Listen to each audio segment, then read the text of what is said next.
السلام عليكم.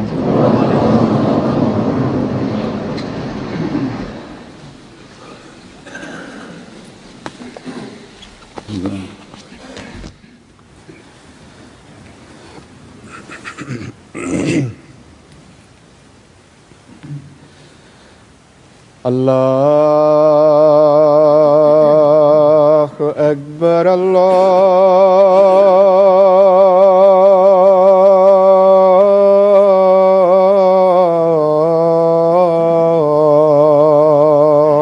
أكبر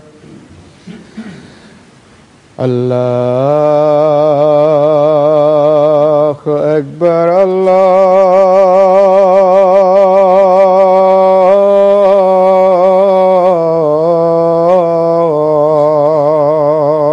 أكبر. أشهد أن لا إله إلا الله. أشهد أن لا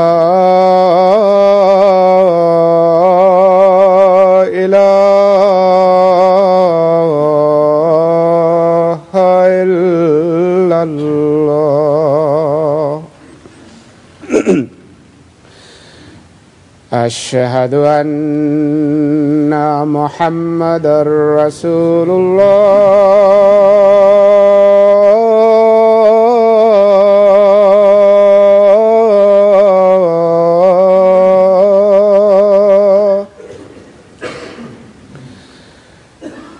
أشهد أن محمدًا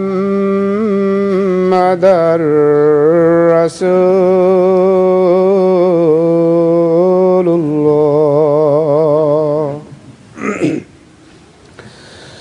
حي على الصلاة.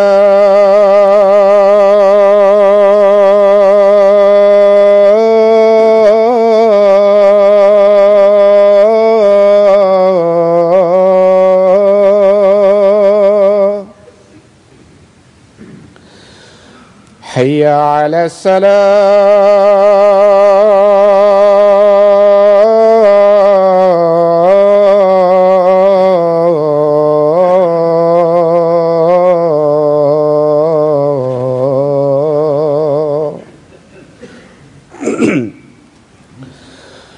حي على الفلاح.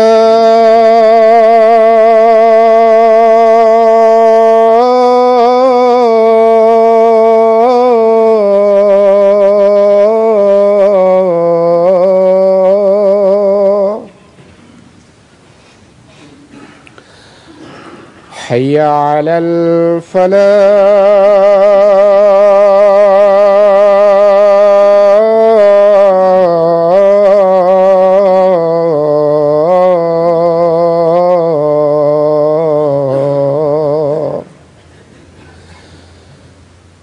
الله أكبر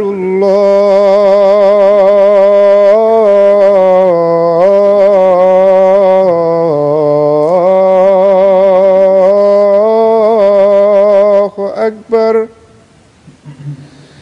لا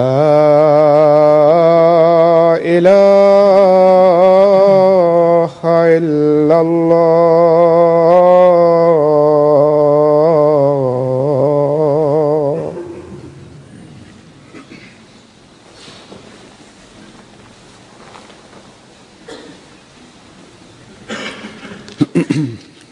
السلام عليكم ورحمة الله.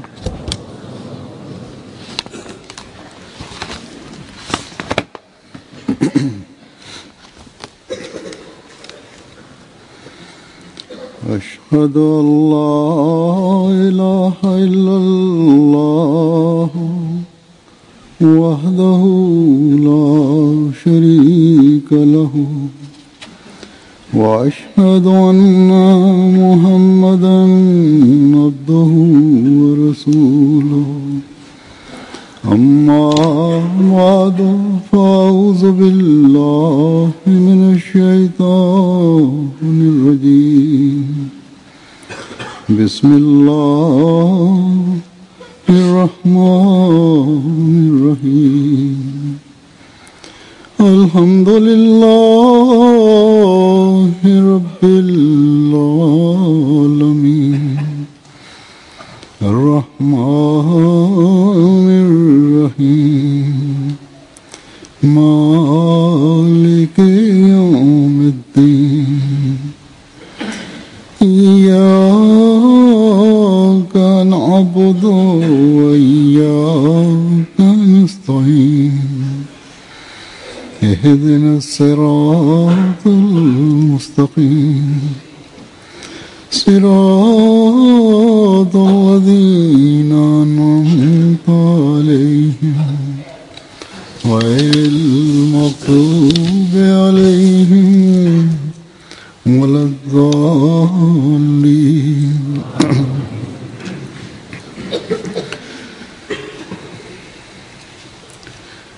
आज के खुतबे के लिए भी मैं पेशगोई நான் இன்றைய கொத்பாவிற்கும் கூட ஹஜ்ரத் முஸ்லிம் மௌத் ரலியல்லாஹு அன்ஹு அவர்களை பற்றிய முன்னறிவிப்பு தொடர்பாக ஏதாவது தலைப்பில் சிலவற்றை கூற வேண்டும் என்று எண்ணியிருந்தேன். பிறகு பொதுவாக நாம் ஹஜ்ரத் முஸ்லிம் மௌத் ரலியல்லாஹு அன்ஹு அவர்களை பற்றிய முன்னறிவிப்பை பற்றியே கூறுகின்றோம்.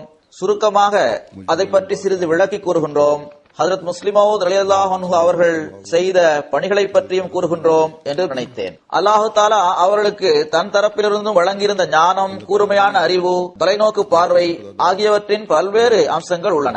கிலாஃபத்திற்கு முன்னுள்ள காலகட்டத்தில் கூட அவர்கள் நிகழ்த்திய சொற்பொழிவுகளும் அன்னாரது எழுத்துக்களும் அறிவாலும் இறை ஞானத்தாலும் நிரம்பியுள்ள அவர்களது நூல்களும் சொற்பொழிவுகளும் கட்டுரைகளும் அன்வாருல் உலூம் என்ற பெயரில் பல்வேறு பாகங்களாக வெளியிடப்பட்டுள்ளன. இதுவரை இதன் 23 பாகங்கள் வெளிவந்துள்ளன.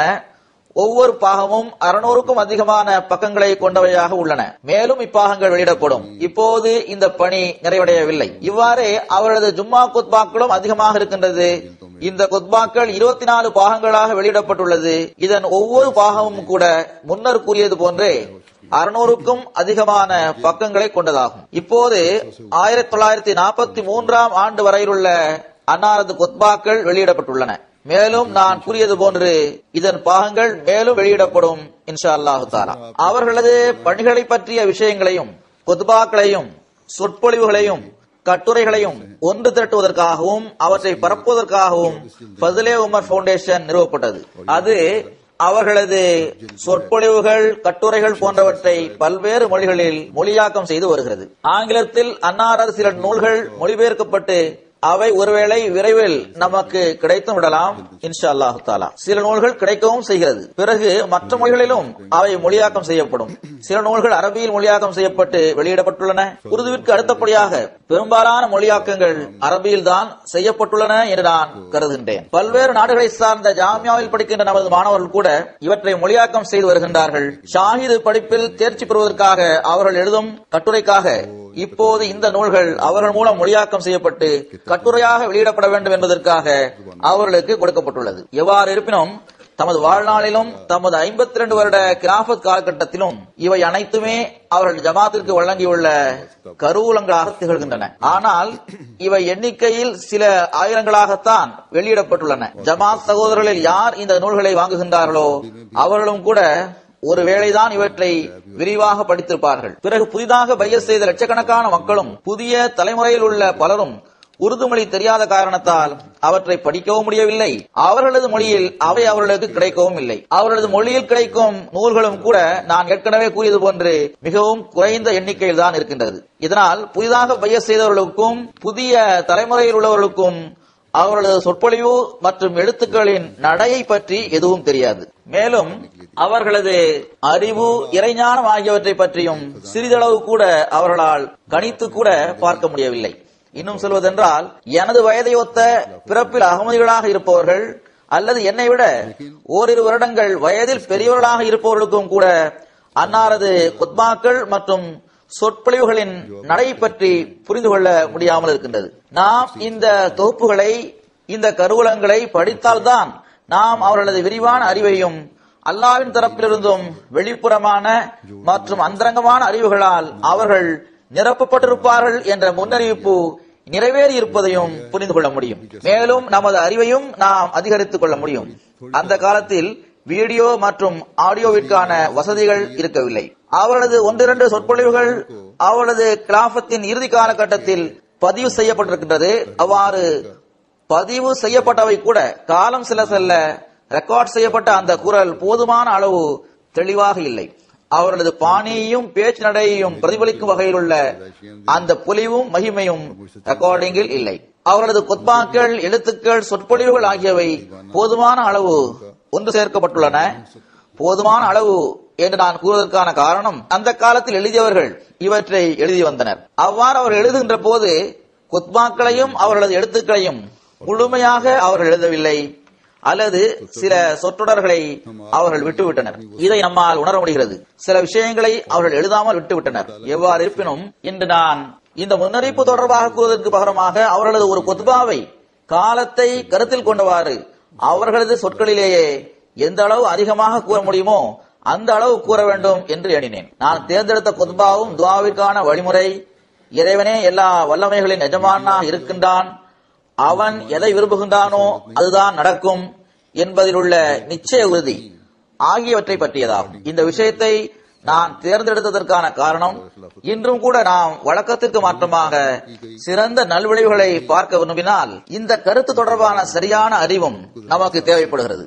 அதை நாம் செயல்படுத்த வேண்டிய தேவையும் நமக்கு இருக்கின்றது.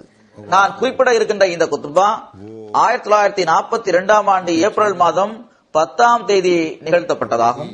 இதை ஹஜ்ரத் முஸ்லிமௌத் ரலியல்லாஹு அன்ஹு அவர்கள் இவ்வாறு ஆரம்பம் செய்கின்றார்கள். சகோதரர்களுக்கு தொடர்ச்சியாக நான் துஆவின் பக்கம் கவனம் ஊட்டியுள்ளேன். இப்போது நண்பர்கள் தரப்பிலிருந்தும் வருகின்ற சீட்டுகள் மற்றும் கடிதங்கள் இருந்தும் ஜமாத்தில் உள்ள ஒரு சாராருக்கு தற்போதுள்ள குழப்பமான சூழ்நிலையை கருத்தில் கொண்டு துஆ செய்ய வேண்டும் என்ற எண்ணம் ஏற்பட்டுள்ளது தெரிய வருகிறது. ஆனால் ஒரு சாரார் செய்யும் துஆ மட்டும் போதுமானதல்ல. இங்கு நான் இதையும் கூறிவிடுகின்றேன், இன்றைய நாட்களிலும் இதே நிலைமைதான் இருந்து வருகிறது. நான் மீண்டும் மீண்டும் கூறிய பிறகும் கூட துஆவின் பக்கம் கவனம் செலுத்துவது, தங்களது நிலைமைகளில் மாற்றத்தை ஏற்படுத்துவது ஆகியவற்றின் பக்கம் எந்த அளவு கவனம் ஏற்பட வேண்டுமோ அந்த அளவு ஏற்படவில்லை. அவர்கள் கூறுகின்றார்கள், ஆண்களும் பெண்களும் குழந்தைகளும் தங்களது எண்ணங்களை துஆக்களினால் மாற்ற வேண்டியது அவசியமானதாகும். அவர்களது எண்ணங்கள் எப்படி மாற்றப்பட வேண்டும் என்றால், எல்லாவற்றை விட முதலாவதாக துஆவின் மீது நிச்சய உறுதியும் ஈமானும் உருவாக வேண்டும். எந்த நபர் நிச்சய உறுதி இல்லாமல் துஆ கேட்கின்றாரோ அவரது துஆ இறைவனால் ஏற்றுக்கொள்ளப்படாது. அப்படிப்பட்ட நபரது துஆ எப்போதாவது ஏற்றுக்கொள்ளப்படலாம். அந்த நபரது உள்ளத்தில் உறுதியை ஏற்படுத்துவதற்காக, ஒரு முன்மாதிரிக்காக அந்த துஆ ஏற்றுக்கொள்ளப்படலாம். அவருடைய உள்ளத்தில் நம்பிக்கை ஏற்படுத்துவதற்காக அந்த துஆ ஏற்றுக்கொள்ளப்படலாம். ஆனால் இறை சட்டத்திற்கேற்ப எவரது உள்ளத்தில் இறைவன் எனது துஆக்களை ஏற்றுக்கொள்வான் என்ற உறுதி இருக்குமோ அவரது துஆவே அல்லாஹ் ஏற்றுக்கொள்கின்றான். இறைவன் திருக்குர்ஆனில் கூறுகின்றான், அம்மை யுஜீபுல் முஸ்தர்ர இதா தஆஹு, துன்பத்திற்காளானவர் அவரிடம் பிரார்த்தனை செய்யும் போது அவருடைய வேண்டுதலுக்கு பதிலளிப்பவன் எவன்? பிறகு அல்லாஹ் தான் அதை கேட்கின்றான் என்றும் கூறுகின்றான். முஸ்தர் என்பதற்கு அரபியில் ஒருவரை நாலாபுரமும் இங்குமங்கும் அலைகழித்த பிறகு ஏதாவது ஒரு பக்கம் கொண்டு செல்லுதல் என்பது பொருளாகும். அவர்கள் 4 புறத்திலும் வழிகள் அடைக்கப்பட்டிருப்பதை பார்த்துவிட்டு ஏதாவது ஒரு பக்கம் செல்கின்றார். அவரே முஸ்தர் என்று அழைக்கப்படுபவராவார். அவர் எல்லா பக்கமும் நெருப்பை பார்க்கிறார். தனது வலப்பக்கத்தில் பார்க்கும்போது அவருக்கு நெருப்பு தெரிகிறது, தனது இடப்பக்கத்தில் பார்க்கும்போது அவருக்கு நெருப்பு தெரிகிறது, தனக்கு பின்னால் பார்க்கும் போதும் அவருக்கு நெருப்பு தெரிகிறது, தனக்கு கீழே பார்க்கும் போதும் அவருக்கு நெருப்பு தெரிகிறது, தனக்கு மேலே பார்க்கும் போதும் அவருக்கு நெருப்பு தெரிகிறது. அவருக்கு முன்னால் இறைவன் இருக்கின்ற ஒரே ஒரு பக்கம் மட்டுமே அவருக்கு எஞ்சி இருப்பது தெரிய வருகிறது. அதன் மீது அவரது பார்வை விழுகின்றது. மற்ற எல்லா பக்கங்களிலும் அவருக்கு நெருப்பு மட்டுமே தெரிகின்றது. ஆனால் ஒரு பக்கத்தில் மட்டும் அவருக்கு அமைதி தென்படுகிறது. இதிலிருந்து முஸ்தர் என்று கூறப்பட்டதிலிருந்து துன்பத்திற்கு ஆளானவருக்கு இறைவன் மீது உறுதி இருக்க வேண்டும் என்பது அவசியமானதாகும் என்பதை நீங்கள் புரிந்திருப்பீர்கள். முஸ்தர் என்பதற்கு அவரது உள்ளத்தில் பதற்றம் ஏற்பட்டிருக்க வேண்டும் என்பது மட்டும் பொருள் அல்ல. பதற்றம் ஏற்படும் போது சில நேரங்களில் ஒருவர் எங்கு அவர் செல்கின்றாரோ அங்கு அவருக்கு நிம்மதி கிடைக்குமா என்ற உறுதி இல்லாத நிலையிலே சற்றும் தயக்கமில்லாமல் ஒரு திசையை நோக்கியே அவர் சென்று கொண்டிருப்பதை நாம் பார்க்கின்றோம். சில மக்கள் பதற்றத்தின் போது அவர்களுக்கே ஆபத்தாக இருக்கின்ற திசையை நோக்கி சென்று விடுகின்றனர். பிறகு அதிலிருந்தும் அவர்களால் தப்ப முடியவில்லை. எனவே உள்ளத்தில் அமைதியின்மை உருவாகுவது மட்டும் ஒருவர் துன்பத்திற்கு ஆளாகி இருக்கின்றார் என்பதற்குரிய ஆதாரமாகாது. 4 பக்கமும் அடைக்கலம் புகுவதற்கான எந்த இடமும் மனிதனுக்கு தென்படாமல் இருப்பதும், ஒரு பக்கம் மட்டும் அடைக்கலத்துக்கான வழி தென்படுகின்ற அந்த நிலைமைதான் மனிதன் துன்பத்திற்கு ஆளாகி உள்ளதை நிரூபிக்கின்றது. அதாவது 4 பக்கமும் நெருப்பு தெரிவது மட்டும் ஒருவர் துன்பத்திற்கு ஆளாகி உள்ளார் என்பதற்குரிய அடையாளம் அல்ல, மாறாக ஒரு பக்கம் மட்டும் அவருக்கு நிம்மதி தென்படுவதும் இதற்கான ஒரு அடையாளமாகும். அதன் மூலம் அந்த இடத்தில் நெருப்பு இல்லை என்று மனிதனால் கூற முடியும்.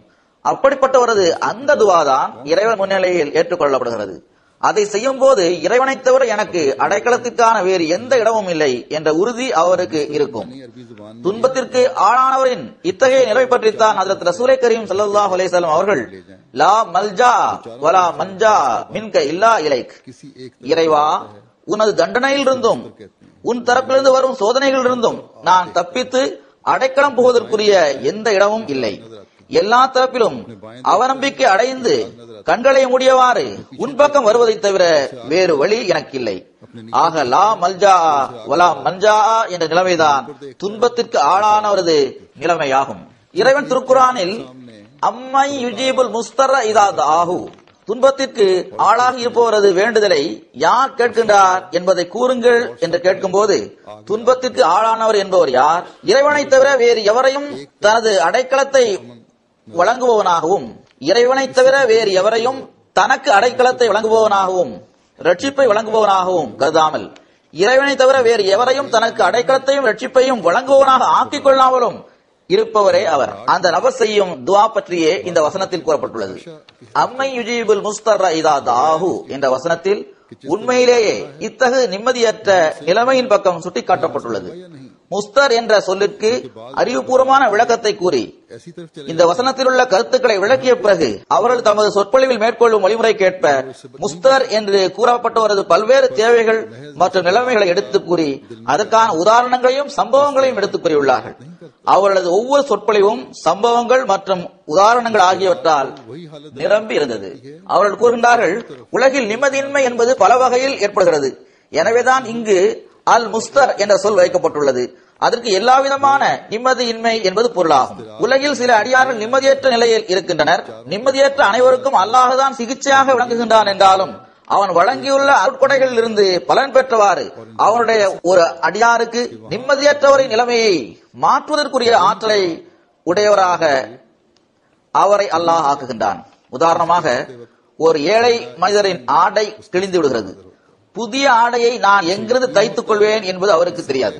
சில நேரங்களில் ஹிந்துவாகவோ சீக்கியராகவோ பாரசீகத்தை சார்ந்தவராகவோ நாத்திகராகவோ அல்லது வேறு எவராகவோ இருக்கின்ற ஒரு செல்வந்தர் அவருக்கு புதிய ஆடையை தைத்து தருகின்றார். இந்த குத்பா மிக நீளமானதாக இருப்பதால் இங்கு நான் சில விஷயங்களை சுருக்கமாக கூறுகின்றேன். அவர்கள் கூறுகின்றார்கள், நாம் உறுதியாக நம்புவதற்கேற்ப இறைவன் தான் இந்த ஏழை மனிதருக்கு புதிய ஆடையை தைத்து தர வேண்டும் என்ற எண்ணத்தை அந்த செல்வந்தரிடம் ஏற்படுத்தி இருக்கின்றான்.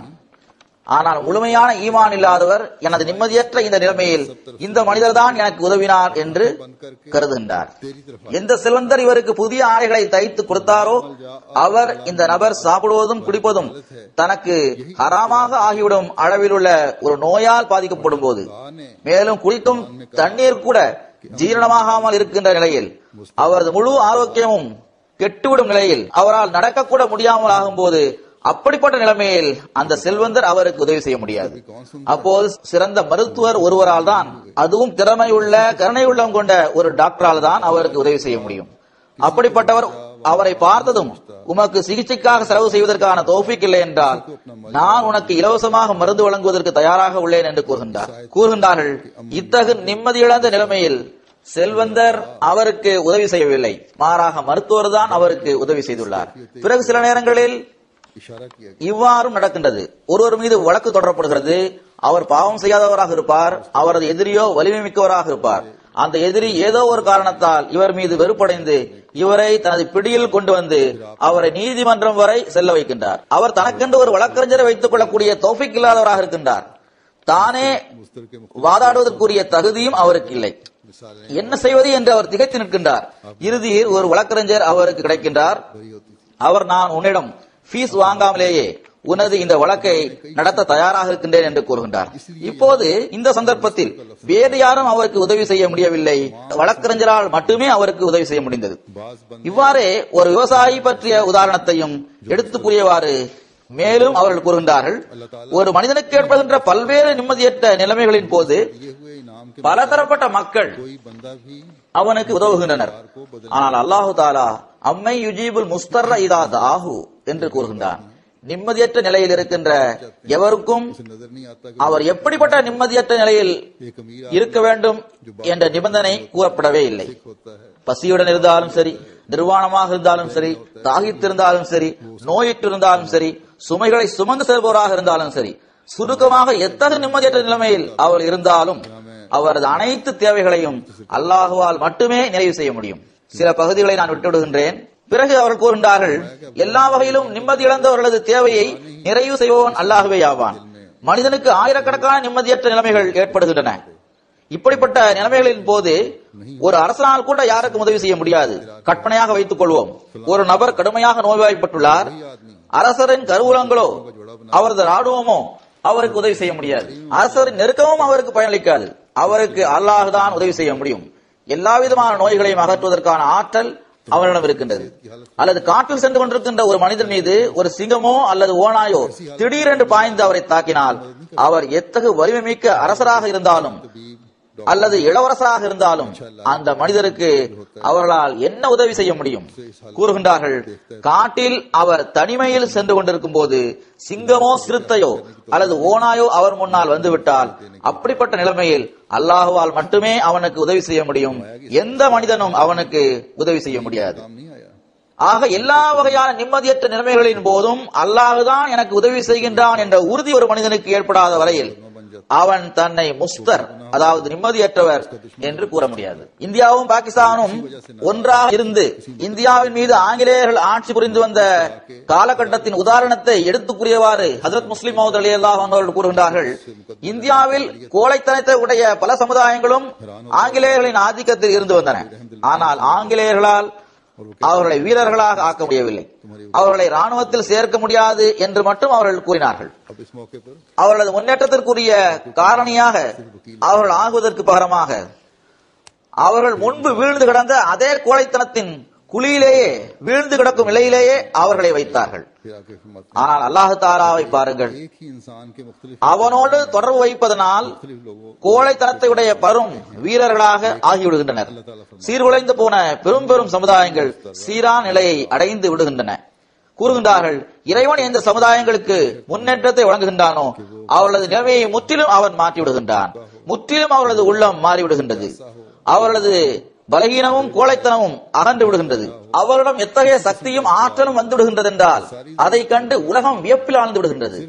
பிறகு முஸ்லிம்களின் உதாரணத்தை அவர்கள் கூறுகின்றார்கள், முஸ்லிம்களை பாருங்கள், அரபு நாடு எத்தகைய நாடாக இருந்தது என்றால் அதன் குடிமக்கள் ஏதாவது ஒரு அரசனின் ஆதிக்கத்தின் கீழ் இருப்பதையோ முறையாக ஒரு அமைப்பின் கீழ் வருவதையோ ஒருபோதும் சகித்துக் கொள்ள மாட்டார்கள். கோத்திரங்களின் தலைவர்கள் பொதுமக்களிடம் ஆலோசனை கேட்டு அதற்கேற்ப செயல்பட்டு வந்தனர். ஒவ்வொரு கோத்திரமும் தனது இடத்தில் சுதந்திரமானதாக கருதப்பட்டது.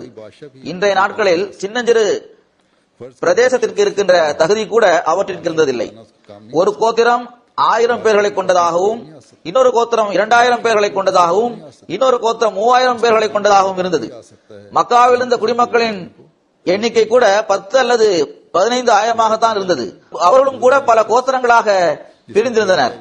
பிறகு அவரிடம் எந்த அமைப்பும் இருக்கவில்லை, அவரிடம் எந்த கருவூலமும் இருக்கவில்லை, எந்த சிப்பாயும் இருக்கவில்லை. சிப்பாய்களையும் ராணுவ வீரர்களையும் முறையாக வைத்திருக்கின்ற எந்த துறையும் அவரிடம் இருக்கவில்லை. சுருக்கமாக முற்றிலும் எந்த வழியும் திசையும் இல்லாத ஒரு சமுதாயமாக அது இருந்தது. எந்த சரியான வழிமுறையும் அமைப்பும் அவரிடம் இருக்கவில்லை.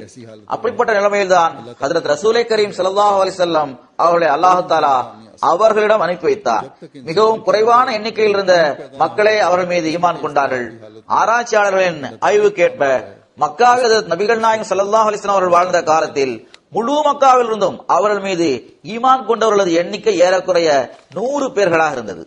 இந்த சிலரை ஹஜ்ரத் ரசூலை கரீம் ஸல்லல்லாஹு அலைஹி வஸல்லம் அவர்கள் மீது ஈமான் கொண்டார். முதலாவதாக மக்காவில் உள்ள மக்கள் உலக அளவில் மிகவும் அற்பமானவர்களாக இருந்தனர்.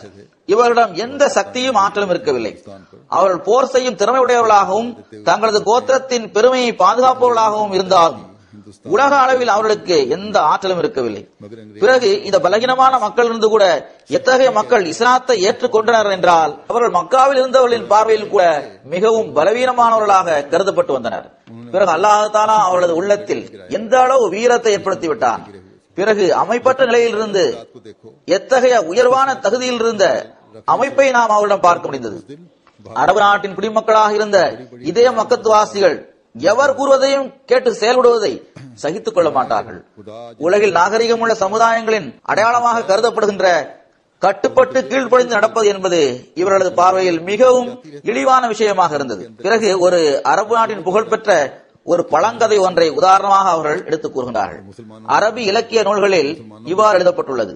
அரபு நாட்டில் அமர் பின் ஹிந்த் என்ற பெயரில் ஒரு அரசர் இருந்தார். அவர் சிரியா மற்றும் ஈராக் ஆகியவற்றின் பக்கம் இருக்கின்ற ஒரு பகுதியில் ஆட்சி புரிந்து வந்தார். அரபு நாட்டில் உள்ளவர்களது நிலைமைக்கேற்ப அவர் எத்தகைய வலிமையை பெற்று திகழ்ந்தார் என்றால் அரபு நாட்டில் உள்ள அனைவரும் நான் சொல்வதை ஏற்றுக்கொள்ள வேண்டும் என்ற எண்ணம் அவருக்கு ஏற்பட்டது. ஒரு நாள் அவர் அரசவையில் உள்ளவர்களிடம் பேசியவாறு, நான் கூறுவதை மறுக்கின்ற ஏதாவது ஒரு நபர் அரபு நாட்டில் இருக்கின்றாரா என்று கேட்டார். அதற்கு தனது கோத்திரத்தின் தலைவராக இருக்கின்ற அமர் பின் குல்சூம் என்ற ஒருவர் இருக்கின்றார்.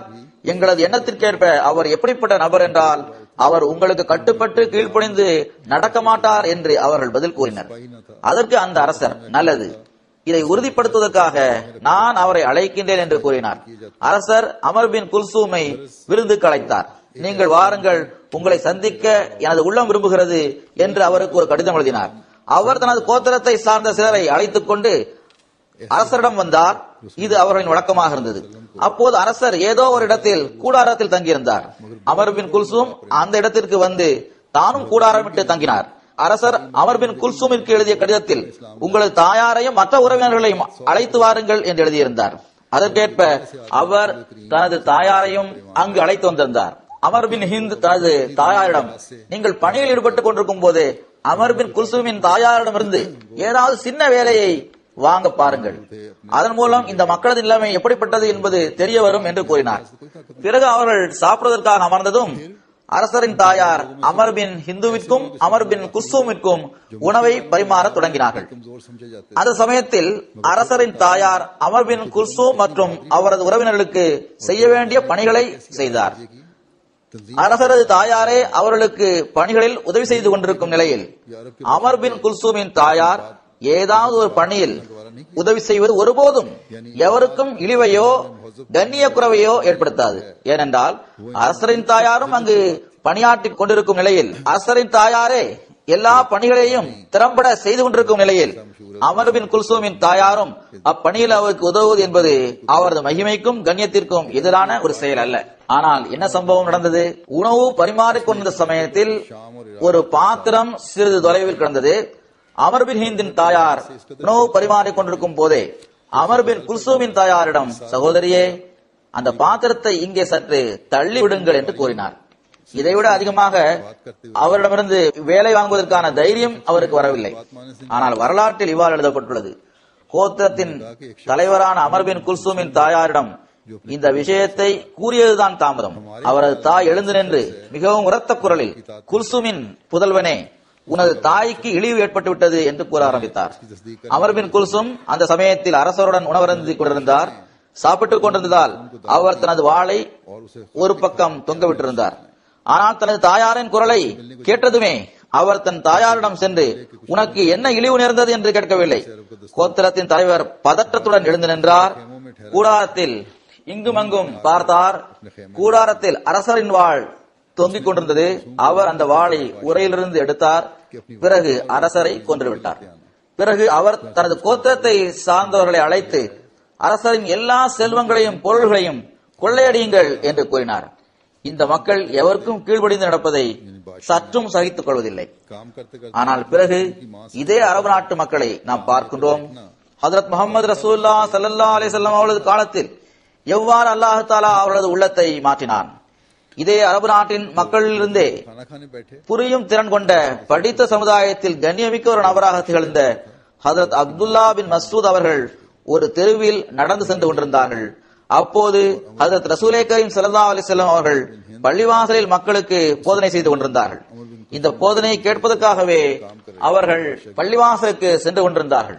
அப்போது ஏதோ ஒரு காரணத்தினால் ஹஜ்ரத் நபிகள் நாயகம் ஸல்லல்லாஹு அலைஹி வஸல்லம் அவர்கள் அங்கிருந்த மக்களிடம், மக்களே பள்ளிவாசலில் அமருங்கள் என்று கூறினார்கள்.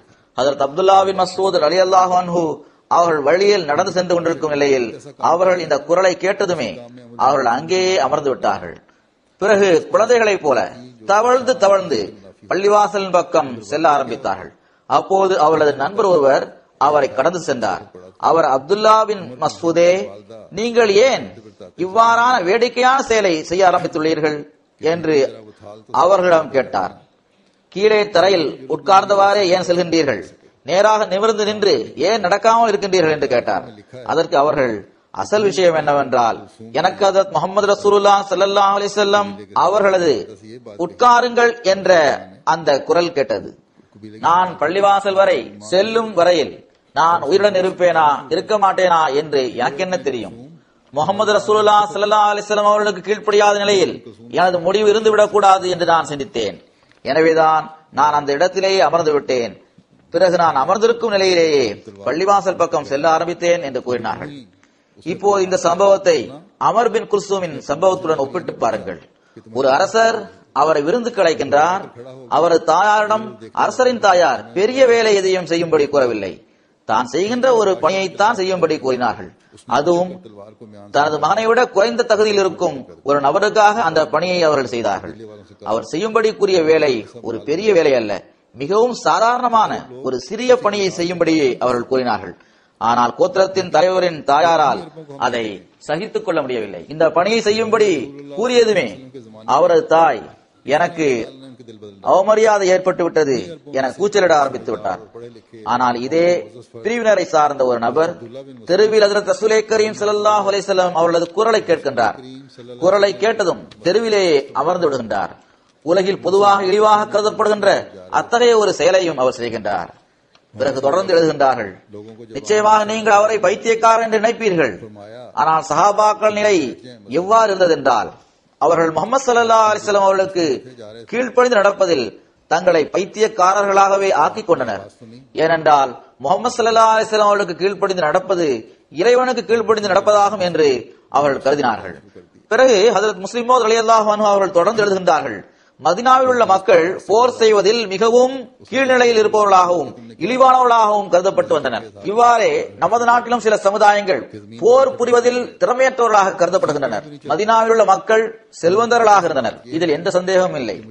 அவர்கள் சிறந்த விவசாயிகளாக இருந்தனர். ஆனால் எவ்வாறு நமது நாட்டில் சில சமுதாயங்கள் தமது சில தொழில்களின் காரணமாக இழிவாக கருதப்படுகின்றார்களோ அவ்வாறே அவர்களும் இழிவாக கருதப்பட்டு வந்தனர். ஏனென்றால் அவர்கள் வயல்களை உழுகின்ற வேலைகளை செய்து வந்தனர். வயல்களை உழுகின்ற பணியை செய்வதை அரபு மக்கள் விரும்புவதில்லை. அரபு நாட்டு மக்கள் தங்களிடம் இத்தனை குதிரைகள் உள்ளன, இத்தனை ஒட்டகங்கள் உள்ளன என்பதில் பெருமை கொள்பவர்களாக இருந்தனர். மேலும் இவ்வாறு கொள்ளையடிக்க வேண்டும், இவ்வாறு தாக்குதல் நடத்த வேண்டும் என்பன போன்ற விஷயங்களிலும் அவர்கள் தற்பெருமை கொள்பவர்களாக இருந்தனர். மதீனாவில் உள்ள மக்கள் விவசாயத்தில் ஈடுபடுபவர்களாக இருந்தனர். அவர்கள் கொள்ளையடிப்பதில்லை. மேலும் ஒட்டகங்களையும் குதிரைகளையும் அவர்கள் அதிகமாக வைத்திருக்கவும் இல்லை. ஏனென்றால் அவற்றை அதிகமாக வைத்திருந்தால் அவற்றிற்கு எங்கிருந்து அவர்களால் உணவு தர முடியும்? எனவேதான் அவர்கள் அரபு நாட்டு மக்களின் பார்வையில் மற்றவர்களை விட கீழ்நிலையில் இருப்பவர்களாக கருதப்பட்டு வந்தனர். அரபு நாட்டு மக்கள் இவர்களை பற்றி அவர்கள் காய்கறிகளை விதைக்கின்றவர்கள் என்று கூறி வந்தனர். அவர்கள் செழிப்பான நிலையில் வாழ்ந்து வந்தனர் என்பதில் என்ன சந்தேகம் இருக்க முடியும்? அவர்கள் தோட்டங்களை உருவாக்கினர், வயல்களை செழிப்பாக வளர செய்தனர், அதன் மூலம் செல்வங்களையும் பொருள்களையும் ஒன்று திரட்டுவதில் ஈடுபட்டனர். இப்படிப்பட்டவர்களால் எப்படி போர் புரிய முடியும்? அவர்கள் தலைமுறை தலைமுறையாக இதே பணிகளைத்தான் செய்து வந்தனர். எனவே அவர்கள் போர் புரிவதற்கு தகுதியற்றவர்களாக கருதப்பட்டு வந்தனர். கூறுகின்றார்கள், அரபு நாட்டு மக்களின் பார்வையில் மதீனாவில் இருந்த மக்கள் மிகவும் பலவீனமானவர்களாக கருதப்பட்டு வந்தனர். இவர்கள் வயலில் உழக்கூடிய வேலையை செய்வோர்கள் என்று அவர்களை பற்றி இழிவாக பேசினர். ஆனால் அதே மக்களை பாருங்கள், அவர்கள் ரசூல் கரீம் ஸல்லல்லாஹு அலைஹி வஸல்லம் அவருடன் உறவை ஏற்படுத்திக் கொண்ட பிறகு அவர்களிடம் எவ்வளவு பெரிய மாற்றம் உருவாகிவிட்டது. காய்கறிகளை விதைக்கின்ற, வயல்களை உழுகின்ற பணிகளை செய்து வந்த அதே மக்கள் உலகில் மிக சிறந்த சிப்பாய்களாக ஆகிவிட்டனர். பதர் போரின் போது மக்காவில் உள்ள பெரும் பெரும் தலைவர்கள் ஒன்று திரண்டிருந்தனர். இன்று முஸ்லிம்களை நாம் அழித்து விடலாம் என்று அவர்கள் நினைத்தனர். பல போர்க்களங்களை கண்ட 1000 அனுபவமிக்க சிப்பாய்கள் இரவு பகலாக போர்களில் ஈடுபட்டு எதிரிகளை வாழ்வீச்சு மூலம் தாக்குவதையே எப்போதும் தமது பணியாக செய்து வந்தவர்கள் இன்று முஸ்லிம்களுக்கு எதிராக அணிதிரண்டிருந்தனர். முஸ்லிம்களின் எண்ணிக்கை 313 நபர்களை கொண்டதாக இருந்தது. இந்த 313 முஸ்லிம்களில் சிலரிடம் வாழ் கூட இருக்கவில்லை என்று சில வரலாற்று நூல்களில் எழுதப்பட்டிருக்கின்றது. அவர்கள் அதற்கு பகரமாக தடிகளை கொண்டு வந்திருந்தனர். எவ்வித பொருள்களும் பலமும் இல்லாத இந்த தருணத்தில் ரசூலை கரீம் ஸல்லல்லாஹு அலைஹி வஸல்லம் அவர்கள் போருக்காக சென்ற போது 2 அன்சாரி சிறுவர்களும் பிடிவாதமாக நாங்களும் உங்களுடன் வருவோம் என்று கூறினர். இறுதியில் ஹஜ்ரத் ரசூலை கரீம் ஸல்லல்லாஹு அலைஹி வஸல்லம் அந்த இரு சிறுவர்களுக்கும் தன்னுடன் வருவதற்கான அனுமதியை வழங்கினார்கள். மிகவும் வீரமிக்க அனுபவமிக்க சிப்பாயாக இருந்த ஹஜ்ரத் அப்துர் ரஹ்மான் பின் அவுஃப் அவர்கள் அந்த நாளில் எங்களது உள்ளத்தில் உள்ள உணர்வுகள் யாருக்கும் தெரிந்திருக்காது. இன்று இறைவன் நமக்கு போர் புரிவதற்கான அனுமதியை வழங்கியிருப்பதால் நாம் மக்கத்துவாசிகள் நமக்கு கிடைத்த அநீதிகளுக்காக அவர்களை நாம் பழிவாங்குவோம் என்று அவர்கள் கூறுகின்றார்கள். ஆனால் அவர்களே தொடர்ந்து கூறுகின்றார்கள், சிறந்த சிப்பாய் ஒருவர் நன்றாக போர் புரிய முடியும் என்றால் அவருக்கு வலப்புறமும் இடப்புறமும் உள்ளவர்கள் வலிமை மிக்கவர்களாக இருக்க வேண்டும், நன்றாக போர் செய்யும் திறன் கொண்டவர்களாக இருக்க வேண்டும். அவர் தாக்குதல் நடத்தியவாறு எதிரிகளின் அணிக்குள் நுழைகின்ற போது அவர்கள் இருவரும் அவரது முதுகுப்புறத்தை எதிரிகளின் தாக்குதல்களிலிருந்தும் பாதுகாக்க வேண்டும். எனவேதான் வீரமிக்க சிப்பாய்கள் எப்போதுமே நடுப்பகுதியில் நிற்க வைக்கப்படுவார்கள். ஏனென்றால் அவருக்கு வலப்புறமும் இடப்புறமும் குறிப்பான பாதுகாப்பு இருக்க வேண்டும். அவர் எதிரிகளின் அணியை கிழித்தவாறு முன்னேறி செல்கின்ற போது அவரது முதுகுப்புறம் பாதுகாக்கப்பட வேண்டும். ஹஜ்ரத் அப்துர் ரஹ்மான் பின் அவுஃப் அவர்கள் கூறுகின்றார்கள், நான் எனது இந்த எண்ணத்திற்கேற்ப எனது வலப்புறமும் இடப்புறமும் பார்த்தபோது, அதாவது எனது வலப்பக்கமும் இடப்பக்கமும் யார் இருக்கின்றார்கள் என்று நான் பார்த்தபோது 15 வயதை அடைந்திருந்த 2 அன்சாரி சிறுவர்கள் எனது வலப்புறத்திலும் இடதுபுறத்திலும் நின்று கொண்டிருப்பதை நான் பார்த்தேன். முதலாவதாக இவர்கள் மதீனாவாசிகள் என்பதை நான் எண்ணி பார்த்ததுமே எனது உள்ளம் சோர்ந்து விட்டது. மதீனாவாசிகள் போர் புரியும் திறனற்றவர்கள் ஆவர். அதிலும் இவர்களோ 15 வயது சிறுவர்கள் ஆவர். இவர்கள் என்னை எப்படி பாதுகாக்கப் போகின்றார்கள்? எனது உள்ளத்தில் உள்ள வேகம் உள்ளத்திலேயே இருந்து விட்டது. எனது பரிதாபமான நிலையை கூட நான் வெளிப்படுத்தி கூற முடியவில்லை. தொடர்ந்து அவர்கள் கூறுகின்றார்கள், நான் இவ்வாறு நினைத்துக் கொண்டிருக்கையில் எனது வலப்பக்கம் இருந்தவர் தனது கை முட்டால் என்னை இடித்தார். அந்த சிறுவன் பக்கம் அவன் என்ன சொல்ல போகின்றான் என்று நான் பார்த்தபோது அவன் தனது வாயை எனது காதலில் கொண்டு வந்து மெல்லிய குரலில், சிறிய தந்தையே, ரசூலை கரீம் ஸல்லல்லாஹு அலைஹி வஸல்லம் அவர்களுக்கு துன்பமளித்த அந்த அபூ ஜஹீல் யார் என்று கேட்டான். எனது உள்ளம் இன்று நான் அவனை பழிவாங்க வேண்டும் என்று விரும்புகிறது என்றும் கூறினான். நான் அவனுக்கு பதில் கூற முற்பட்ட போது மறுபுறத்தில் இருந்தவர் தனது கை முட்டால் என்னை இடித்தார். அந்த சிறுவனும் தனது வாயை எனது காதலகில் கொண்டு வந்து, சிறிய தந்தையே, ரசூலை கரீம் ஸல்லல்லாஹு அலைஹி வஸல்லம் அவர்களுக்கு துன்பமளித்த அந்த அபூ ஜஹீல் யார் என்று கேட்டான். எனது உள்ளம் இன்று அவனை பழிவாங்க விரும்புகிறது என்றும் கூறுகின்றார்கள். எனது உள்ளத்தில் கூட இந்த எண்ணங்கள் வரவில்லை. அபூ ஜஹீல் தலைவன் ஆவான். படையின் நடுவில் அவன் இருக்கின்றான். நன்கு போர் புரிகின்ற வீரர்கள் அவனுடன் அவனது பாதுகாப்பிற்காக நின்று கொண்டிருப்பதை நான் பார்க்கின்றேன். அவன் வரை சென்று அவனை கொலை செய்பவர்கள் எவ்வாறு இருப்பினும் எதையும் செய்ய முடியாது என்ற எண்ணம் எனக்கு ஏற்பட்டது. ஆனால் இந்த சிறுவர்களின் எண்ணம் அதற்கு நேர்மாறாக இருந்தது. நான் சைகை மூலம் சுட்டிக்காட்டினேன். 2 சிறுவர்களுக்குமே அபூ ஜஹீலை கொலை செய்பவனாக நாம் ஆக வேண்டும், இந்த தொண்டு எங்களிடம் ஒப்படைக்க வேண்டும், இந்த பரிசு எங்களுக்கே கிடைக்க வேண்டும் என்ற ஆசை இருந்தது. ஹஜ்ரத் முஸ்லிமோ ரலியல்லாஹு அன்ஹு அவர்கள் கூறுகின்றார்கள், ஹஜ்ரத் அப்துர் ரஹ்மான் பின் அவுஃப் அவர்கள் மிகுந்த கவலையுடன் இருந்தார்கள். ஆனால் இந்த இருவரது உள்ளத்திலும் ஈமான் ஒரே விதமான உணர்வை தான் ஏற்படுத்தியிருந்தது என்பது அவர்களுக்கு தெரியாது. ஹஜ்ரத் அப்துர் ரஹ்மான் பின் அவுஃப் அவர்கள் கூறுகின்றார்கள், இந்த இருவரது கேள்வியால் எனது உள்ளம் வியப்பில் ஆழ்ந்து விட்டது. அவர்களது ஈமானை பார்த்து நான் மிகவும் வியப்படைந்தேன். ஆனால் உங்களது எண்ணம் நிறைவேறுவது என்பது எவ்வளவு சாத்தியமற்ற ஒரு விஷயமாக இருக்கின்றது என்பதை அவர்களுக்கு உணர்த்துவதற்காக நான் எனது விரலை சைகை மூலம் சுட்டிக்காட்டுவதற்காக உயர்த்தி, படைக்கு நடுவில் எந்த நபர் குதிரையில் சவாரி செய்தவாறு வருகின்றாரோ, எவரது தலை முதல் கால் வரை ஆயுதங்கள் தரிக்கப்பட்ட நிலையில் இருக்கின்றதோ, எவருக்கு முன்னால் 2 தளபதிகள் உருவிய வாளுடன் பாதுகாப்பிற்காக நிற்கின்றார்களோ அவர்தான் அபூ ஜஹீல் என்று கூறினேன். அப்போது அபூ ஜஹீலுக்கு முன்னால் இக்ரிமா அவர்களும் இன்னொரு புகழ்பெற்ற தளபதியும் உருவிய வாளுடன் பாதுகாப்பிற்காக நின்று கொண்டிருந்தனர். கூறுகின்றார்கள், இக்ரிமாவும் சாதாரண சிப்பாய் அல்ல, மாறாக உலகில் உள்ள சிறந்த சிப்பாய்களில் ஒருவராக அவர் இருந்தார். இந்த இருவருமே அந்த சமயத்தில் உருவிய வாளுடன் அபூ ஜஹீலுக்கு முன்னால் நின்று கொண்டிருந்தனர். ஹஜ்ரத் அப்துர் ரஹ்மான் பின் அவுஃப் அவர்கள் கூறுகின்றார்கள், நான் எனது விரலை உயர்த்தி சுட்டிக்காட்டியவாறு அபூ ஜஹீல் யார் என்பதை அவர்களுக்கு தெரிவித்தேன். அவர்களது எண்ணம் நிறைவேறுவது எத்தகைய சாத்தியமற்ற ஒரு விஷயமாக இருக்கின்றது என்பதை அவர்களுக்கு உணர்த்துவதற்காகவே அவ்வாறு செய்தேன். கூறுகின்றார்கள், உயர்த்தப்பட்ட எனது விரல் மடக்கப்படுவதற்கு முன்பே எவ்வாறு பருந்து பறவைகள் மீது தாக்குதல் நடத்துமோ அதுபோன்று இவர்கள் இருவரும் ஒரே நொடியில் அபூஜஹிலை தாக்கினர். அப்போதுதான் என்ன நடக்கின்றது என்ற உணர்வு காஃபிர்களின் படையில் இருந்தவர்களுக்கு ஏற்பட்டது. அந்த இருவரும் அபூஜஹிலை காயப்படுத்தி கீழே விழும்படி செய்துவிட்டனர். அந்த இருவரில் ஒருவரது கை வெட்டப்பட்டு விட்டது. அவர் வெட்டப்பட்ட கையை தனியாக எடுத்து எரிந்துவிட்டு மீண்டும் முன்னேறி சென்றார். இவ்வாறு அவர்கள் இருவரும் அபூஜஹலை காயப்படுத்தி அவனை கீழே விழும்படி செய்தனர். இவ்வாறு பதர் போர் தளபதி இல்லாத நிலையில் நடந்தது. ஹஜ்ரத் முஸ்லிம் மௌத் ரலியல்லாஹு அன்ஹு அவர்கள் கூறுகின்றார்கள், எந்த சமுதாயத்தை சேர்ந்தவர்கள் மிகவும் இழிவாக கருதப்பட்டு வந்தனரோ, எந்த சமுதாயத்தின் மக்கள் போர் செய்வதற்கே தகுதியற்றவர்கள் என்று கருதப்பட்டு வந்தனரோ அவர்கள் முஹம்மது ஸல்லல்லாஹு அலைஹி வஸல்லம் அவர்கள் மீது ஈமான் கொண்டதால் அவர்களிடம் எத்தகைய மாற்றம் ஏற்பட்டு விட்டது. அபூஜஹிலும் இறக்கும் போது கூட என்னை மதீனாவை சார்ந்த 2 சிறுவர்கள் கொன்று விட்டார்களே என்ற ஏக்கத்துடன் தான் இறக்கின்றான். அவன் சொன்னான், மரணத்தை பற்றி நான் கவலைப்படவில்லை. சிப்பாய்கள் போரின் போது மரணிப்பார்கள், ஆனால் மதீனாவாசியான 2 சிறுவர்கள் என்னை கொன்றுவிட்டார்களே என்ற கவலையும் வேதனையும் தான் எனக்கு ஏற்பட்டுள்ளது என்று அவன் கூறினான்.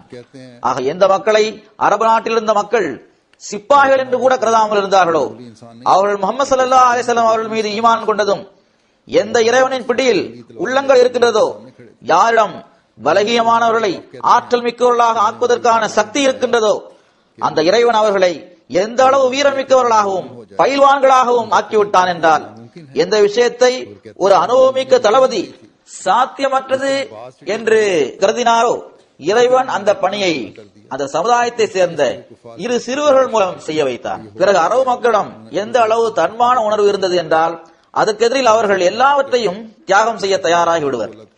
ஆனால் அதற்கு பிறகு அல்லாஹ் அவரது உள்ளத்தை எவ்வாறு மாற்றிவிட்டான் என்று பாருங்கள். உள்ளத்தில் இருந்த தன்மான உணர்வு கூட முற்றிலும் அகன்று விட்டதை நாம் பார்க்க முடிகிறது. பிறகு முஸ்லிம் மௌத் ரலியல்லாஹு அன்ஹு அவர்கள் ஒரு பெண்ணை திருமணம் செய்ய விரும்பிய இளைஞரான ஒரு சஹாபியின் சம்பவத்தை எடுத்து கூறியுள்ளார்கள். அந்த இளைஞர் அந்த பெண்ணின் தந்தையிடம் சென்று, உங்கள் மகளை எனக்கு காட்டுங்கள் என்று கூறினார். அதற்கு அவர், இல்லை, பெண்ணை காட்ட முடியாது என்று கூறிவிட்டார். அவர் ரசூலை கரீம் ஸல்லல்லாஹு அலைஹி வஸல்லம் அவரிடம் சென்று, அல்லாஹ்வின் தூதர் அவர்களே, நான் ஒரு பெண்ணை திருமணம் செய்ய விரும்புகின்றேன், ஆனால் அந்த பெண்ணின் தந்தை தனது மகளை எனக்கு காட்டாமல் இருக்கின்றார் என்று கூறினார். ரசூலை கரீம் ஸல்லல்லாஹு அலைஹி வஸல்லம் அவர்கள், அவர் தவறழைத்துள்ளார், அவர் பெண்ணை காட்டியிருக்க வேண்டும் என்று கூறினார்கள். அந்த இளைஞர் மீண்டும் அந்த பெண்ணின் தந்தையிடம் சென்று, நீங்கள் பெண்ணை எனக்கு காட்ட முடியாது என்று மறுத்து கூறியிருந்தீர்கள், நான் இது பற்றி ரசூலே கரீம் ஸல்லல்லாஹு அலைஹி வஸல்லம் அவர்களிடம் கேட்டேன், அதற்கு அவர்கள் திருமணத்திற்காக பெண்ணை நேரில் பார்ப்பது ஆகுமானதாகும் என்று கூறியுள்ளார்கள் என்று கூறினார். அதற்கு அந்த பெண்ணின் தந்தையார், அது ஆகுமானதாக இருக்கலாம், ஆனால் பெண்ணை நான் உனக்கு காட்ட மாட்டேன், நீ வேறு இடத்தில் வரன் பார்த்துக் கொள் என்று கூறிவிட்டார். அந்த பெண் உள்ளே அமர்ந்தவாறு இந்த எல்லா விஷயங்களையும் கேட்டுக் கொண்டிருந்தாள். இந்த விஷயங்களை கேட்டதுமே அந்த பெண் தனது முகத்தை காட்டியவாறு வெளியே வந்தார். பிறகு, தந்தையாரே, நீங்கள் என்ன கூறுகின்றீர்கள்? முஹம்மது ரசூலுல்லாஹ் ஸல்லல்லாஹு அலைஹி வஸல்லம் அவர்கள் திருமணத்திற்கு முன்னதாக பெண்ணை பார்ப்பது ஆகுமானதாகும் என்று கூறியிருக்கும் போது நீங்கள் ஏன் அதை மறுத்து கூறுகின்றீர்கள் என்று கேட்டார். பிறகு அந்த இளைஞரை பார்த்து, இதோ நான் உங்கள் முன்னால் இருக்கின்றேன், என்னை நீங்கள் பார்த்துக் கொள்ளுங்கள் என்று கூறினார். அதற்கு அந்த இளைஞர், எனக்கு உன்னை பார்க்க வேண்டிய அவசியமில்லை, இறைவனுக்கும் அவனது தூதருக்கும் கீழ்ப்படிந்து நடக்கின்ற இத்தகைய பெண்தான் எனக்கு தேவை என்று கூறினார்.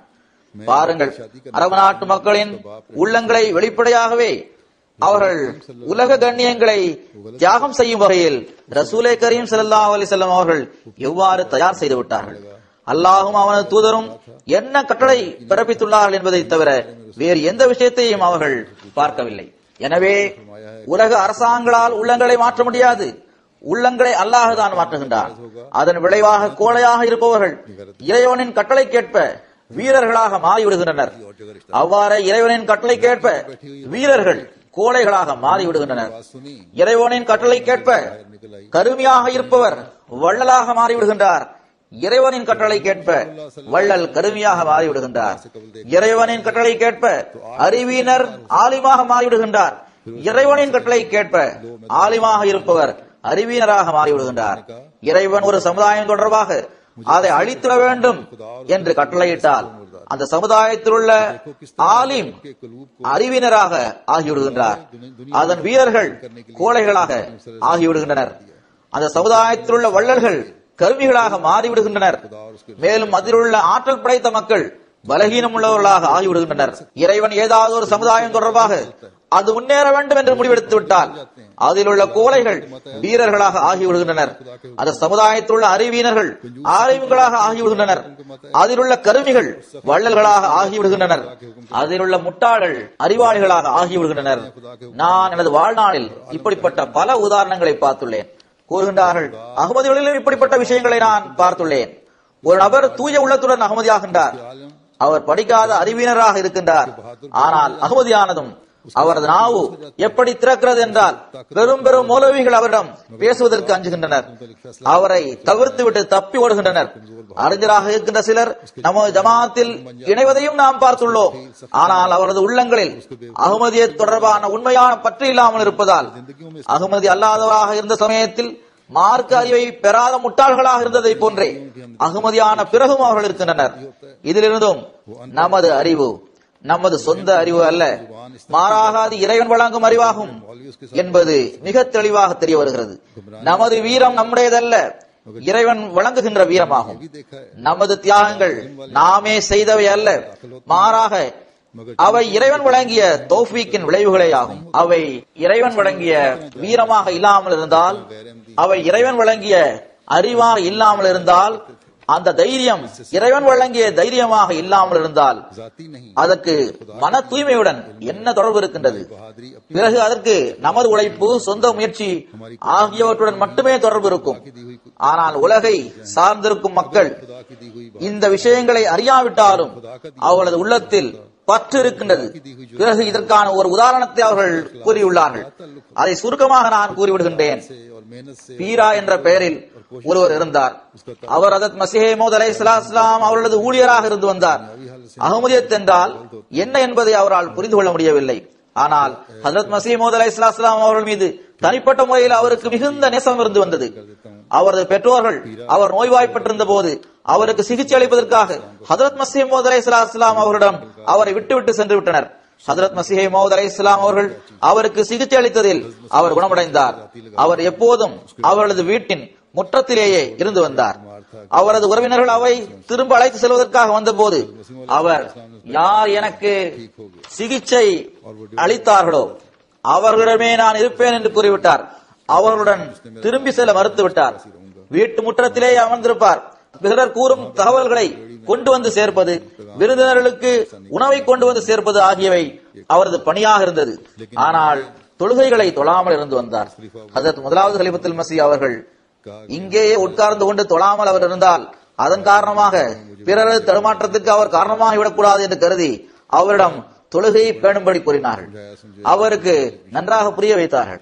ஒரு நாள் அவர் 5 வேளை தொழுகைகளையும் தொழுவதற்காக சென்றார். அவர் பள்ளிவாசலில் தொழுது கொண்டிருந்த சமயத்தில் உள்ளே இருந்து வந்த ஒரு பெண் விருந்தாளிகளுக்காக உணவு கொண்டு வந்தார். பிறகு அவரை அழைத்தார். ஆனால் அந்த பெண்ணின் குரல் அவர் வரை சென்று சேரவில்லை. பிறகு உரத்த குரலில் அந்த பெண், உணவை இங்கிருந்து கொண்டு செல்லுங்கள், இல்லை என்றால் நான் உன்னை பற்றி புகார் செய்வேன் என்று உரத்த குரலில் கூறினார். தொழுகை நடந்து கொண்டிருந்தது. எல்லோரும் அத்தஹியாத்தில் அமர்ந்திருந்தனர். அவர் உரத்த குரலில் இதை கூறியதால் அவரது குரல் பீரா சாய் வரை எட்டிவிட்டது. அதை கேட்டதுமே அங்கிருந்தவாறே கொஞ்ச நேரம் காத்திருங்கள், அத்தஹியாத்து ஓதவா வேண்டாமா, அதற்கு பிறகுதான் வருவேன் என்று அவர் கூறினார். இதுதான் அவரது மூளையின் நிலையாக இருந்தது. ஹஜ்ரத் முஸ்லிம் மவ்ஊத் ரலியல்லாஹு அன்ஹு அவர்கள் கூறுகின்றார்கள், அந்த சமயத்தில் காதியானில் ரயில் வண்டி இருக்கவில்லை, போஸ்ட் ஆபீஸ் இருக்கவில்லை, டெலிகிராம் ஆபீஸ் இருக்கவில்லை, ஸ்டேஷனும் கூட இருக்கவில்லை. பட்டாரா ஸ்டேஷனில் மக்கள் இறங்கும் போது மௌலவி முகமது ஹுசைன் சாஹிப் அவர்கள் மக்களிடம் நீங்கள் காதியான் போக வேண்டாம் என்று கூறி அவர்களை வழிகெடுத்து வந்தார்கள். அங்கு சென்றால் உங்களது ஈமான் கெட்டுவிடும் என்று கூறி வந்தார்கள். ஒரு நாள் அவர் முழு நாளும் ஸ்டேஷனை சுற்றி வந்த பிறகும் கூட வேறு எந்த இறையும் அவருக்கு கிடைக்கவில்லை. அப்போது பீராவை தந்தி கொடுப்பதற்காக அங்கு அனுப்பி வைத்திருந்தார்கள். அவரை மௌலவி சாஹிப் பிடித்துக் கொண்டார். அவரை பார்த்து, பீரே, உனது ஈமான் கெட்டுவிட்டது, மிர்சா சாஹிப் காஃபிராகவும் தஜ்ஜாலாகவும் இருக்கின்றார், நவுது பில்லா, அவருக்கு பின்னால் சென்று நீ ஏன் உனது முடிவை மோசமானதாக ஆக்கிக் கொள்கின்றாய் என்று கேட்டார். பீரா அவர் கூறியதை கேட்டுக்கொண்டே இருந்தார். எல்லாவற்றையும் கூறி முடித்த பிறகு, பீரா, நான் கூறிய விஷயங்கள் எப்படி இருந்தன என்று கூறு என்று மௌலவி சாஹிப் கேட்டார். அதற்கு பீரா, மோலை சாஹிப், நான் படிக்காதவனும் முட்டாளும் ஆவேன். எனக்கு எவ்வித அறிவும் இல்லை. எந்த விஷயத்தையும் என்னால் புரிந்து கொள்ள முடியாது. ஆனால் ஒரு விஷயத்தை என்னால் தெளிவாக புரிந்து கொள்ள முடிகிறது. அது என்னவென்றால், பல வருடங்களாக தந்தி கொடுப்பதற்காக நான் இங்கு வந்துள்ளேன். நீங்கள் எப்போதும் இதே ஸ்டேஷனுக்கு வந்து மக்கள் காதியான் செல்வதிலிருந்தும் அவர்களை தடுத்துக் கொண்டே இருக்கின்றீர்கள். உங்களது இந்த முயற்சியில் இதுவரை உங்களது எத்தனை ஷூக்கள் தேய்ந்து போயிருக்கும். மோலை சாஹிப், அவ்வாறு இருந்தும் நீங்கள் கூறுவதை எவரும் கேட்பதில்லை. ஆனால் மிர்சா சாஹிபோ காதியானில் அமர்ந்துள்ளார்கள். அவ்வாறு இருந்தும் மக்கள் அவர்களின் பக்கம் ஈர்க்கப்படுகின்றனர். ஏதோ ஒரு விஷயம் இருப்பதனால்தான் இந்த வித்தியாசம் இருக்கின்றது என்று அவர் கூறினார். பாருங்கள், இது எவ்வளவு நுட்பமான சரியான பதிலாக இருக்கின்றது. அவருக்கு எந்த ஆதாரமும் தெரியாது. ஆனால் இத்தகைய வலுவான ஒரு பதிலை அல்லாஹ் பீராவிற்கு கற்றுத்தந்தான். அவரது தொழுகை நிலை எவ்வாறு இருந்தது என்பதை ஏற்கனவே நான் உங்களுக்கு கூறிவிட்டேன். கூறுகின்றார்கள், அல்லாஹ் தனது அடியார்களுக்கும் தன்னுடன் தொடர்பு வைத்துபவர்களுக்கும் சில நேரங்களில் எத்தகைய விஷயங்களை புரிய வைக்கின்றார் என்றால் அதை பார்க்கின்ற மனிதனின் அறிவு வியப்பில் ஆழ்ந்து விடுகின்றது. ஏனென்றால் அவனிடம், அதாவது அல்லாஹ்விடம் எல்லா பொருள்களும் இருக்கின்றது. எந்த பொருள் குறைவாக இருக்கிறதோ அது அவனிடம் கண்டிப்பாக இருக்கின்றது. அறிவில் குறைவு இருந்தால் அது அவனிடம் இருக்கின்றது. தைரியத்தில் குறைவு இருந்தால் அது அவனிடம் இருக்கின்றது. தாராளமாக வழங்குவதில் குறைவு இருந்தால் அது அவனிடம் இருக்கின்றது. ஆரோக்கியத்தில் குறைவு இருந்தால் அது அவனிடம் இருக்கின்றது. கண்ணியத்தில் குறைவு ஏற்பட்டால் அது அவனிடம் இருக்கின்றது. செல்வத்தில் குறைவு ஏற்பட்டால் அது அவனிடம் இருக்கின்றது. சுருக்கமாக எல்லாவற்றின் கருவூலங்களும் அவனிடம்தான் இருக்கின்றது. தனது அடியார்களுக்கு தனது கருவூலங்களிலிருந்து அவர்களுக்கு தேவைப்படும் பங்கை அவன் எவ்விதத்தில் வழங்குகின்றான் என்றால் அதை பார்க்கின்ற மனிதன் வியப்படைகின்றான். கூறுகின்றார்கள், இங்கு காதியானில் ஒருமுறை உலகில் மிகவும் புகழ்பெற்ற பாதிரியாக இருந்த ஜோயமர் என்பவர் வந்திருந்தார். அவர் அமெரிக்காவில் வசிப்பவர். அங்குள்ள மிக பெரும் அளவில் பிரச்சாரம் செய்கின்ற ஒரு பத்திரிகையின் ஆசிரியராகவும் அவர் இருக்கின்றார். முழு உலகிலும் உள்ள கிறிஸ்துவ பிரச்சார சொசைட்டிகளில் அவருக்கு ஒரு சிறப்பான இடம் இருந்தது. அவர் காதியானை பற்றியும் கேள்விப்பட்டிருந்தார். அவர் இந்தியா வந்ததும் மற்ற இடங்களை பார்த்துவிட்டு காதியான் வந்தார். அவருடன் கோடோன் என்ற பெயருடைய இன்னொரு பாதிரியும் இருந்தார். மர்ஹூம் டாக்டர் கலிஃபா ரஷீதுதீன் சாஹிப் அந்த சமயத்தில் உயிருடன் இருந்தார்கள். அவர்கள் அந்த இருவருக்கும் காதியானில் உள்ள எல்லா இடங்களையும் காட்டினார்கள். பாதிரியா தனது குறும்புத்தனமான செயல்களில் இருந்தும் விலகாமலேயே இருந்து வந்தார். அந்த நாட்களில் காதியானில் டவுன் கமிட்டி இருக்கவில்லை. தெருக்களில் அதிகமாக அசுத்தம் நிறைந்து காணப்பட்டது. பாதிரி ஜோமர் பேசிக் கொண்டிருக்கும் போதே சிரித்தவாறு, நாங்கள் காதியானையும் பார்த்து விட்டோம், புதிய மசீஹின் கிராமத்தின் தூய்மையையும் பார்த்து விட்டோம் என்று கூறினார். டாக்டர் கலிஃபா ரஷீதுதீன் சாஹிப் அவர்கள் சிரித்தவாறே, பாதிரி சாஹிப், முதல் மசீஹின் அரசாங்கம் தான் இந்தியாவில் இருந்து வருகிறது. இது அதன் தூய்மையின் உதாரணமாகும். இரண்டாவது மசீஹின் அரசாங்கம் இன்னும் நிறுவப்படவில்லை என்று கூறினார்கள். இதை கேட்டு அவர் வெட்கப்பட்டார். ஹஜ்ரத் முஸ்லிம் மவ்ஊத் ரலியல்லாஹு அன்ஹு அவர்கள் கூறுகின்றார்கள், நான் உங்களை சந்திக்க விரும்புகின்றேன் என்று எனக்கு அவர் தூது செய்து அனுப்பியிருந்தார்.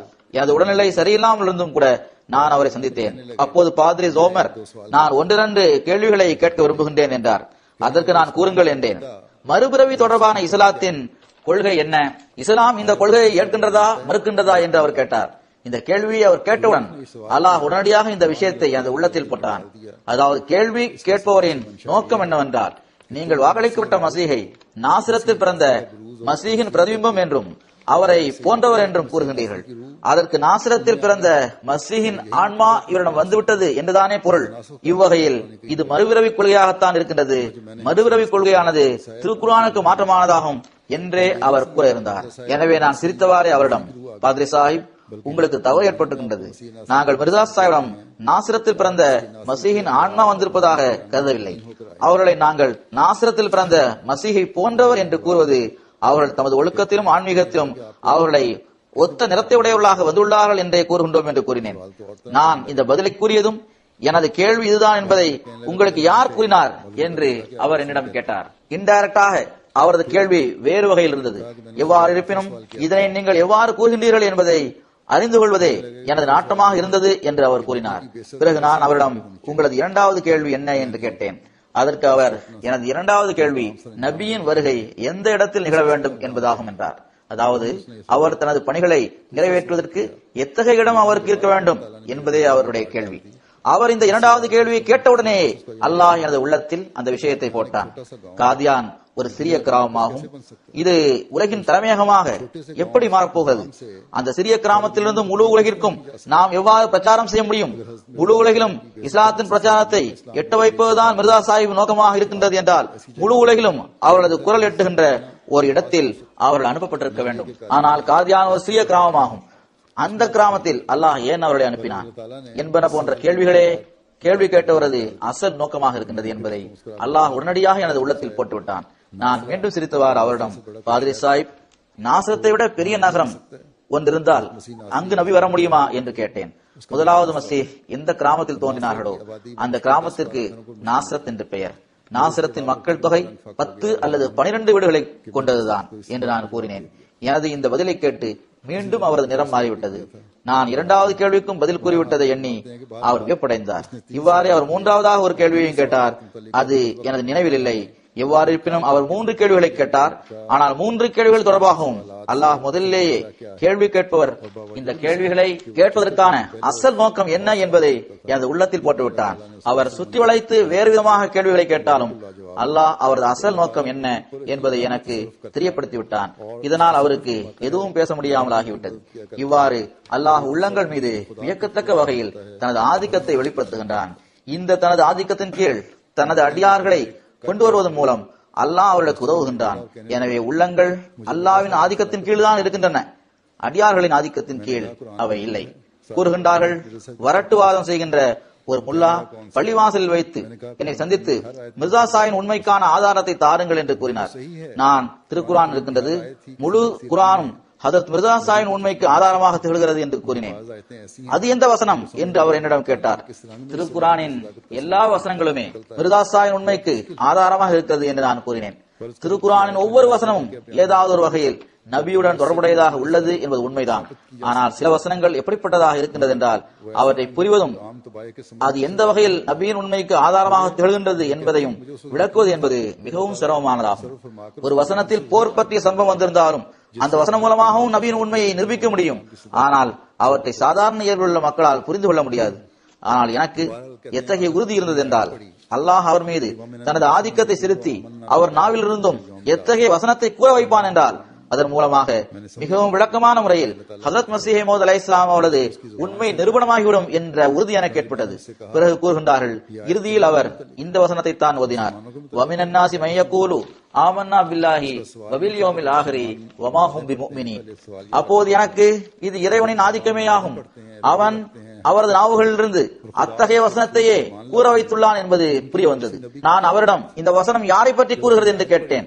இந்த வசனம் முஸ்லீம்களுடன் தொடர்புடைய வசனமா, முஸ்லீம் அல்லாதவுடன் தொடர்புடைய வசனமா என்று நான் கேட்டேன். அவர் ஏற்கனவே இந்த கேள்வியை கேட்டிருந்தார். அதாவது முஸ்லீம்கள் தொழுகின்றனர், நோன்புகளை நோக்கின்றனர், ஹஜ் செய்கின்றனர், இறைவன் மற்றும் அவனது தூதர் மீது ஈமான் கொள்கின்றனர். அவ்வாறு இருக்கும்போது ஒரு நபி வர வேண்டிய என்ன தேவை இருக்கின்றது என்று அவர் ஏற்கனவே கேள்வி கேட்டிருந்தார். இதற்கு பிறகு அவர் இந்த வசனத்தை படித்ததும் இந்த வசனம் யாருடன் தொடர்புடையதாக இருக்கிறது என்று நான் கேட்டேன்.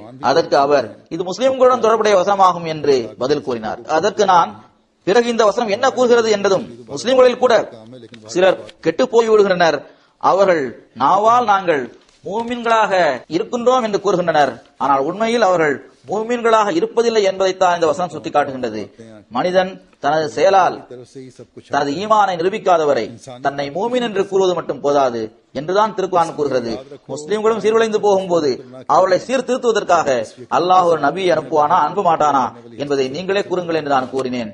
எவ்வாறு இருப்பினும் உள்ளங்களை திருப்திப்படுத்துவது அல்லாஹ்வின் பணியாகும்.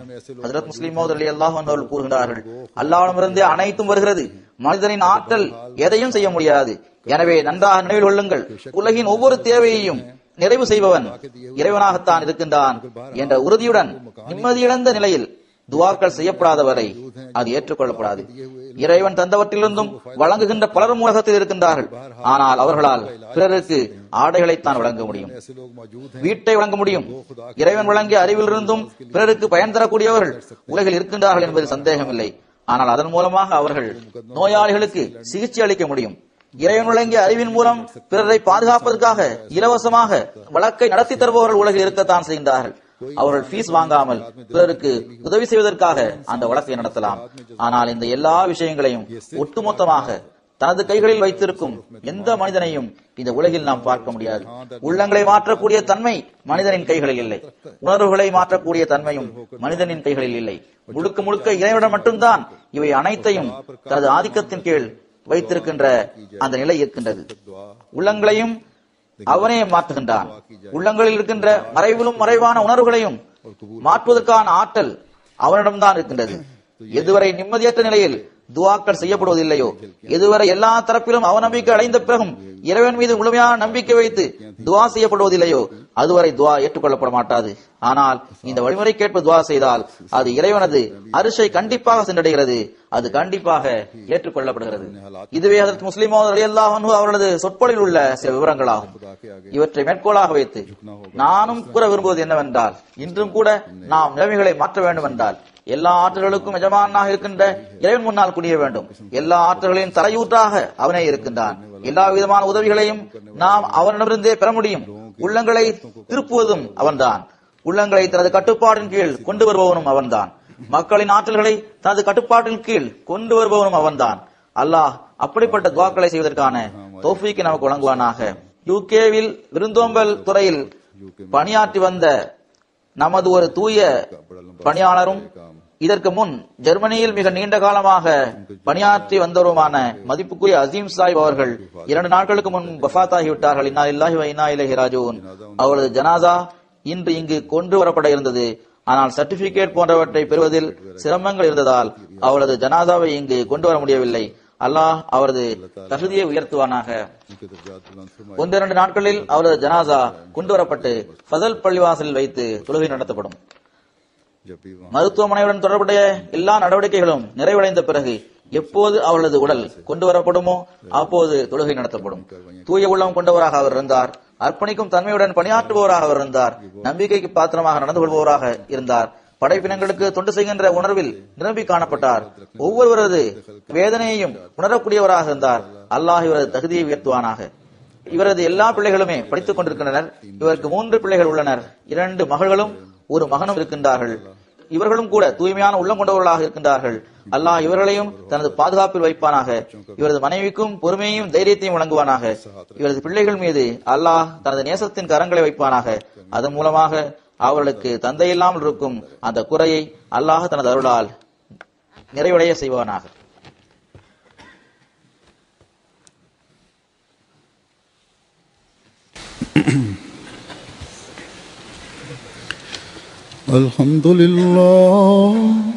Alhamdulillah nahmaduhu wa nasta'inuhu wa nastaghfiruhu wa nu'minu bihi wa natawakkalu alayhi wa na'udhu billahi min shururi anfusina wa min sayyiati a'malina. من يهده الله فلا مضل له ومن يضلل فلا هادي له ونشهد أن لا إله إلا الله ونشهد أن محمدا عبده ورسوله. عباد الله رحمكم الله إن الله يأمر بالعدل والإحسان وإيتاء ذي القربى وينهى عن الفحشاء والمنكر والبغي يعظكم لعلكم تذكرون. اذكروا الله يذكركم وادعوه يستجب لكم ولذكر الله أكبر.